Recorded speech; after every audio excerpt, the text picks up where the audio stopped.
কয়েকদিন ধরে না তো আমার কোনো ভিডিও বানাতে ইচ্ছা করছে, না তো কোনো ভিডিও পোস্ট করতে ইচ্ছা করছে, জানি না কি হয়েছে। ইট ওয়াজ আ র্যান্ডম সানডে, যেদিন আমি সারাদিন বাড়িতেই ছিলাম আর সকাল থেকে বেশ ভালোই রোদ উঠেছিল। And here is my breakfast platter. ব্রেকফাস্টে ছিল পরোটা, আলুর দম, তার সাথে একটা ডিম সিদ্ধ।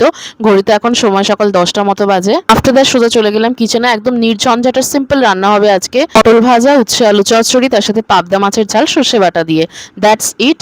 তো রান্না বান্না সব কমপ্লিট, এবার লাঞ্চের পালা। আগের দিন মামি যে পোলাওটা পাঠিয়েছিল সেটাই ছিল।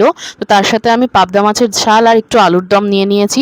এটাই আজকে আমার সিম্পল অ্যান্ড সোভার লাঞ্চ। ইদানিং যে আমার কি হয়েছে আমি জানি না, বেশ কয়েকদিন ধরে দেখছি রেগুলারলি ভিডিও এডিট করতে পোস্ট করতে আমার একদমই ইচ্ছা করছে না, না তো কোনো ভিডিও বানাতে ইচ্ছা করছে। আমার মুডের যে কি হয়েছে, কেন হচ্ছে এরকম আমি নিজেই জানি না। বাট ফ্রম টুডে আমি ভেবেছি যে আমি এভরিডে ভিডিও পোস্ট করব, বিকজ যারা ইউটিউব জার্নিটা স্টার্ট করেছে তাদের জন্য ভিডিও বানানো ডেফিনেটলি ভীষণ ইম্পর্টেন্ট একটা কাজ। তো সন্ধ্যেবেলা অর্ডার করেছিলাম মোগলাই। আমি খাবার এনজয় করি, তোমরা চ্যানেলটা সাবস্ক্রাইব করে দিও, ভিডিওটা লাইক করে দিও।